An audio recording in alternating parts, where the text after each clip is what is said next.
A very good morning. I Sumit Saini, PGT physics. आज हम class 12th में रिफ्रैक्शन ऑफ लाइट को आगे कंटिन्यू करेंगे। प्रीवियस क्लास में अपन ने रिफ्रैक्शन ऑफ लाइट की डेफिनेशन पढ़ी थी। रिफ्रैक्शन ऑफ लाइट क्या होता है? Bending of light when it passes from one medium to another medium with different optically densities. कि लाइट का रिफ्रैक्शन किस केस में होता है कि अलग अलग मीडियम होगा तभी लाइट का रिफ्रैक्शन होगा। अगर मीडियम अलग अलग होगा तो उसकी अलग अलग डेंसिटी होगी। और लाइट के बारे में बात करें तो उस डेंसिटी को अपन बोलेंगे ऑप्टिकली डेंसिटी। अगर मास के बारे में बात करते तो वहाँ पे आ जाएगी मास डेंसिटी।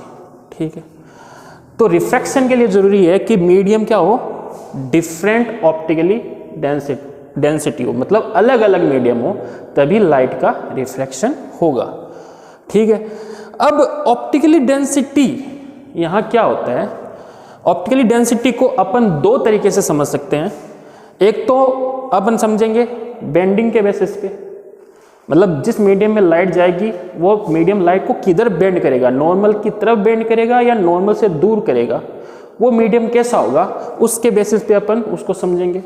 दूसरा समझेंगे लाइट की स्पीड के बेसिस पे, लाइट की स्पीड के बेसिस पे, क्योंकि डिफरेंट मीडियम में लाइट की स्पीड भी क्या होती है, डिफरेंट होती है। तो अपन पहले समझते हैं बेंडिंग के बेसिस पे। अगर लाइट जिस मीडियम में एंटर होती है वो मीडियम लाइट को नॉर्मल की तरफ डेविएट करे, टुवर्ड्स नॉर्मल, तो उस मीडियम को अपन बोलेंगे ऑप्टिकली डेंसर मीडियम। ठीक है, और जिसमें लाइट एंटर हो, जिस मीडियम में लाइट एंटर हो वो मीडियम लाइट को अवे फ्रॉम नॉर्मल डेविएट करे, उसको अपन बोलेंगे ऑप्टिकली रेयर मीडियम। मतलब जिसमें लाइट नॉर्मल की तरफ मुड़ती है वो मीडियम कैसा होगा, डेंसर। जिसमें लाइट नॉर्मल से दूर हटती है वो मीडियम कैसा होगा, रेयर मीडियम।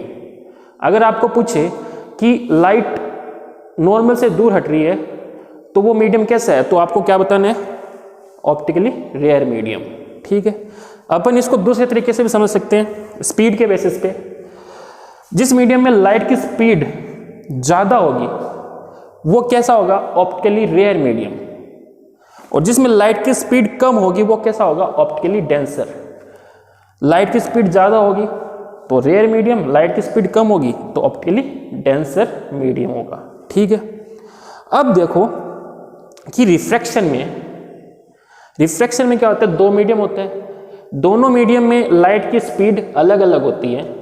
तो लाइट की स्पीड को कंपेयर करने के लिए अपन एक नई फिजिकल क्वांटिटी लिखते हैं, रिफ्रैक्टिव इंडेक्स। तो यहाँ रिफ्रैक्टिव इंडेक्स रिफ्रैक्शन से रिलेटेड हो गई। ठीक है, तो रिफ्रैक्टिव इंडेक्स क्या होता है? रिफ्रैक्टिव इंडेक्स वैसे ऑप्टिकल डेंसिटी को मेजर करता है। तो रिफ्रैक्टिव इंडेक्स क्या होता है कि speed of light in vacuum upon speed of light in medium, मतलब दो स्पीड के रेशियो को ही अपन रिफ्रैक्टिव इंडेक्स कहते हैं। ठीक है, अगर कंपैरिजन अगर वैक्यूम से हो तो इस रिफ्रैक्टिव इंडेक्स को अपन बोलेंगे एब्सोल्यूट रिफ्रैक्टिव इंडेक्स। क्या बोलेंगे, एब्सोल्यूट रिफ्रैक्टिव इंडेक्स। तो यहाँ पे क्या है, जैसे कि रिफ्रैक्टिव इंडेक्स को मैं सिंबल देता हूँ mu. Speed of light in vacuum कितना होता है, सी क्या होता है, वैक्यूम में स्पीड होती है जिसकी वैल्यू कितनी होती है, सी की वैल्यू कितनी होती है, 3 × 10⁸ मीटर पर सेकेंड। लाइट की सबसे ज़्यादा स्पीड वैक्यूम में होती है, कितनी होती है, 3 × 10⁸ मीटर पर सेकेंड। और ये v जिस मीडियम में लाइट एंटर करती है उसके अंदर स्पीड, उसी मीडियम का ये रिफ्रैक्टिव इंडेक्स। जैसे कि यहाँ पे मैं एग्जांपल के लिए यहाँ पे ग्लास लूँ कि लाइट किस मीडियम में एंटर कर रही है, वैक्यूम से ग्लास के अंदर एंटर कर रही है, तो उस ग्लास का रिफ्रैक्टिव इंडेक्स अपने को मिल जाएगा। रिफ्रैक्टिव इंडेक्स जस्ट रेशियो है किसका, स्पीड का। ठीक है, उस ग्लास का अपने को रिफ्रैक्टिव इंडेक्स मिल जाएगा। इसको अपन पढ़ते कैसे हैं, जैसे कि मैं बोल दूं कि रिफ्रैक्टिव इंडेक्स ऑफ ग्लास मैंने एक ले लिया 1.5। ठीक है, रिफ्रैक्टिव इंडेक्स ऑफ ग्लास मैंने ले लिया 1.5।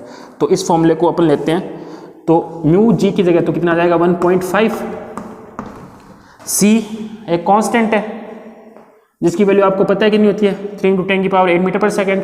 तो सी और यहाँ पे क्या आ जाएगा वेलोसिटी इन ग्लास। ठीक है, तो लाइट की जो वेलोसिटी है ग्लास के अंदर कितनी आ जाएगी, ये आ जाएगी। ठीक है, तो अपन इसको पढ़ेंगे कैसे कि लाइट की जो स्पीड है ग्लास के अंदर वो 1.5 गुना कम हो गई as a comparison of speed in vacuum. मतलब 1.5 गुना कम हो गई किसके कंपैरिजन में, लाइट की स्पीड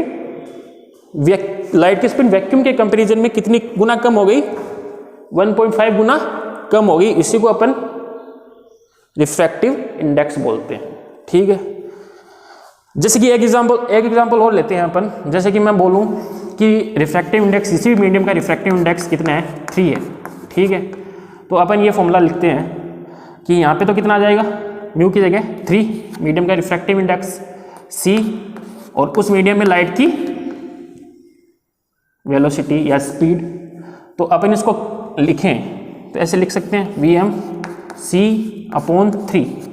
तो इसको अपन पढ़ेंगे कैसे कि लाइट की स्पीड उस मीडियम में वैक्यूम के कंपैरिजन में कितना गुना कम हो गई, 3 गुना कम हो गई।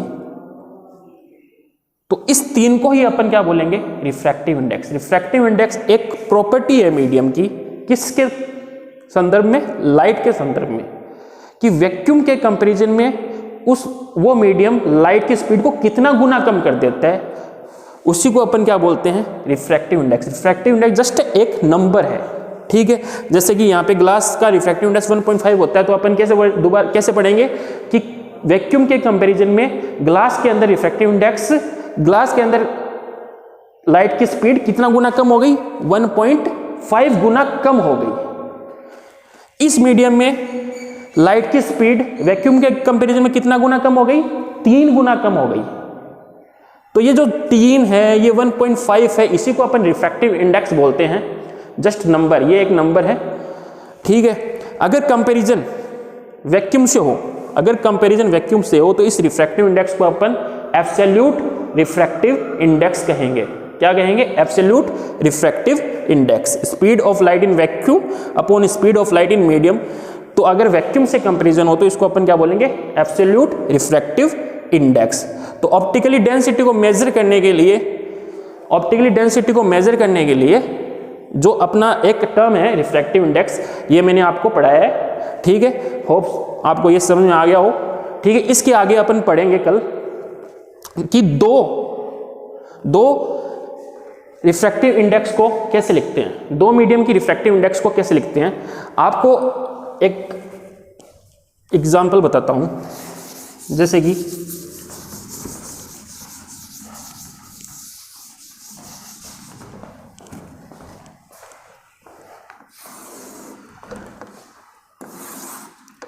ये मीडियम फर्स्ट जिसका रिफ्रैक्टिव इंडेक्स मैं ले रहा हूं μ1, ये मीडियम सेकंड जिसका रिफ्रैक्टिव इंडेक्स ले रहा हूं मैं μ2।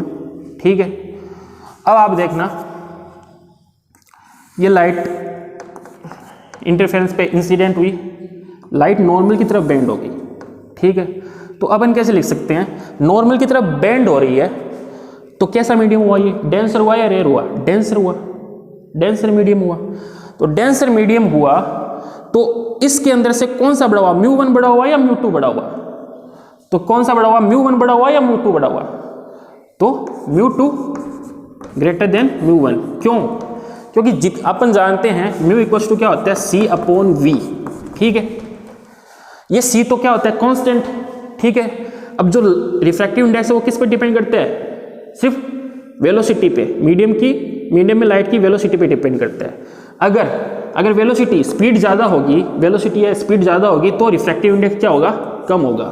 और स्पीड ज़्यादा होगी, मैंने बताया था, वो उतना ही ऑप्टिकली रेयर मीडियम होगा। ठीक है, तो अब आपको पता है इसके अंदर, अब देखो लाइट किधर बेंड हो रही है, नॉर्मल की तरफ बेंड हो रही है। तो ये रेयर मीडियम है, मैंने बताया था, ये सॉरी डेंसर मीडियम है। तो लाइट की स्पीड क्या होगी, कम होगी। लाइट की स्पीड कम होगी, लाइट की स्पीड कम होगी तो रिफ्रैक्टिव इंडेक्स क्या हो जाएगा, ज़्यादा हो जाएगा। तो μ2 क्या हो जाएगा, ज़्यादा हो जाएगा किसके कंपेरिजन में, μ1 के कंपेरिजन में। Thank you.